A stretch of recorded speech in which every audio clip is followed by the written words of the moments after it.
The sound of the slap cracked through the marble-floored bank lobby like a gunshot, sharp and unmistakable, stopping every conversation mid-sentence.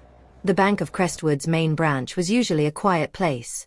Muted footsteps, polite whispers, the soft hum of air conditioning. But in that instant, silence collapsed into shock. Marcus Harlan, the branch manager, stood rigid with his arms still half raised, his palm tingling from the impact he had just delivered.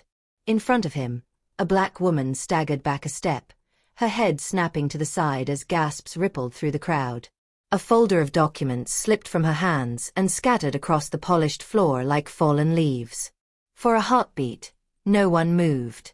Then the woman slowly lifted her head. Her face was calm, not angry, not tearful, but something far more unsettling. Composed, observant, and profoundly disappointed. Marcus's chest heaved as adrenaline surged through him, his mind racing to justify what he had done.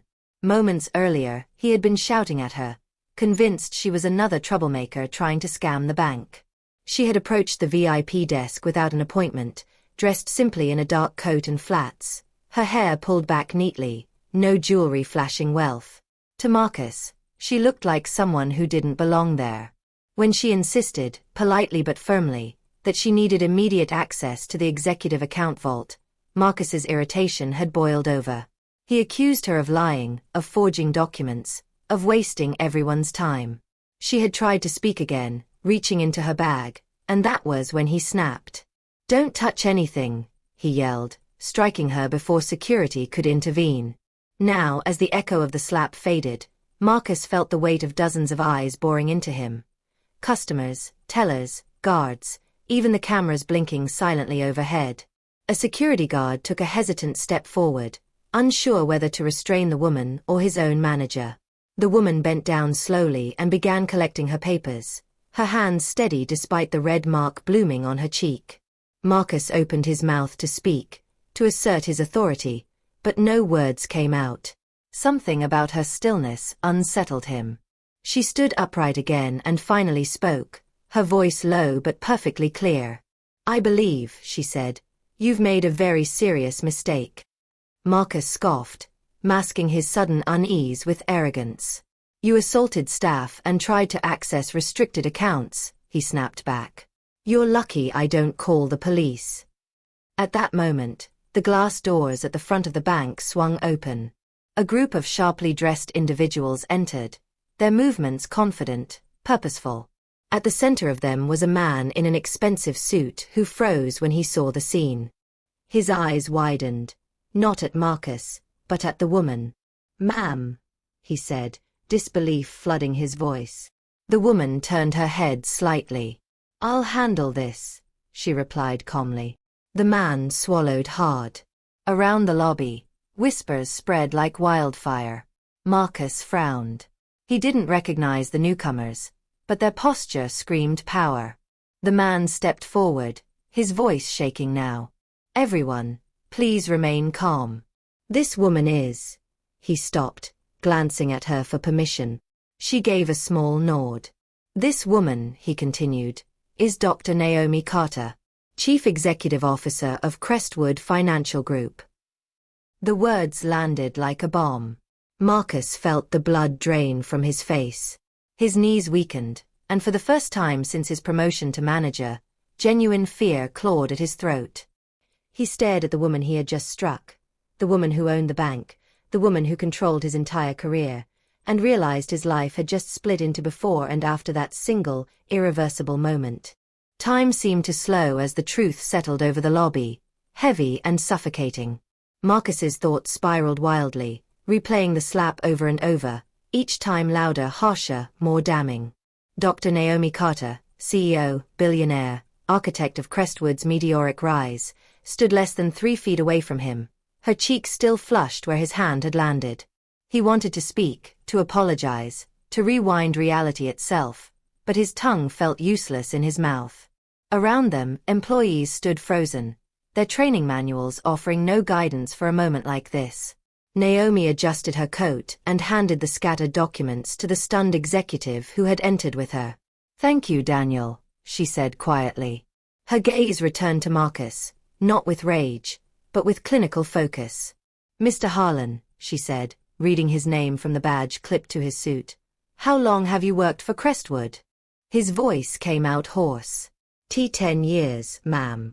"And in those 10 years," she continued, "how many customers have you personally judged unworthy of respect based on how they looked?" The question sliced deeper than any accusation. Marcus opened his mouth, but Naomi raised a hand, silencing him. "This morning," she went on, addressing the entire lobby now, "I chose to visit this branch unannounced. No assistants. No press. No security entourage. I wanted to see how our policies are enforced when no one thinks power is watching." A murmur spread through the crowd. Naomi took a step forward, her presence commanding without effort. "What I experienced," she said, "was not a security protocol. It was prejudice." Marcus felt sweat bead at his temples. He remembered his early days at the bank, how he'd worked his way up, how bitterness had slowly replaced ambition. Somewhere along the line, authority had begun to feel like ownership. Naomi's eyes softened briefly as she spoke again, this time quieter. "I've spent my entire career being underestimated," she said. "As a woman. As a black woman. As someone who doesn't fit the image people expect when they hear the word CEO." She paused, letting the words breathe. "But never has an employee of my own company laid a hand on me." The security guards shifted uneasily. Daniel cleared his throat. "Dr. Carter, would you like us to escort Mr. Harlan to—" Naomi raised her hand again. "No," she said. "Not yet." She turned to Marcus. "I want you to understand something. Today isn't about me being slapped. It's about what made you think it was acceptable to do so." Marcus's composure shattered. "I'm sorry," he blurted out, his voice cracking. "I didn't know who you were. I would never." Naomi's expression hardened. "That," she said sharply, "is exactly the problem." Her words hit harder than any slap ever could. Respect should not depend on recognition. Customers nodded quietly. Some filmed discreetly on their phones. Naomi exhaled slowly, regaining her calm. "This bank was built on trust," she continued. "Not fear. Not humiliation." She gestured to the tellers. "Every person who walks through these doors deserves dignity." Marcus felt tears prick his eyes as the enormity of his actions crushed him. He had slapped not just a woman, not just his CEO, but the very values the institution claimed to uphold. Naomi turned to Daniel. "Suspend Mr. Harlan immediately," she said. "Effective now." Marcus's legs finally gave out, and he collapsed into a chair, his world unraveling in real time. Naomi watched him for a moment, then added, "And schedule a full internal review. Starting with this branch." The crowd parted as she walked toward the exit, her dignity intact, leaving behind a silence louder than the slap that had begun it all. News of the slap went viral within hours, the video spreading like wildfire across social media. Headlines screamed, "Bank manager assaults customer, learns she's the CEO." Marcus sat at home, staring at his phone, overwhelmed by notifications, missed calls from HR, and hundreds of judgmental comments. The reality hit him. He hadn't just slapped a woman. He had slapped his CEO and violated the core values of the bank.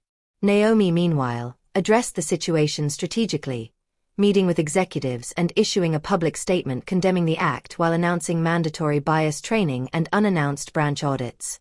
Weeks later, Marcus attended these sessions as a participant, confronting stories of discrimination and learning humility. Naomi continued her anonymous branch visits, observing changes firsthand, while employees gradually shifted from fear to genuine respect. The slap that once symbolized shame became a turning point, a painful moment reshaping the culture of Crestwood Financial. A year later, the Crestwood lobby looked the same on the surface. Same marble floors, same polished counters, but the atmosphere had transformed. Customers were greeted with warmth that felt authentic, not forced. Employees spoke with confidence grounded in respect rather than fear. On a quiet afternoon, Naomi stood once again in that very branch, openly this time, accompanied by executives and press. She addressed the staff, her voice steady. "This place taught us a painful lesson," she said. "But pain, when faced honestly, can become progress." Across town, Marcus watched the broadcast from a small community center where he now volunteered, helping people navigate basic financial literacy. He no longer wore tailored suits or carried authority in his stride. Instead, he carried awareness. He paused the video when Naomi appeared on screen, the faint outline of the old red mark still vivid in his memory, though long gone from her skin. He knew he could never undo what he had done. But he also knew he could choose who he became afterward. Naomi finished her speech with words that echoed far beyond the bank walls. "Respect is not earned by status," she said. "It is revealed by how we treat those we believe have none." The crowd applauded. Marcus closed his eyes, letting the words sink in. The slap that once defined him no longer did. It remained a scar on his past, but scars, he had learned, could either harden you or remind you to heal.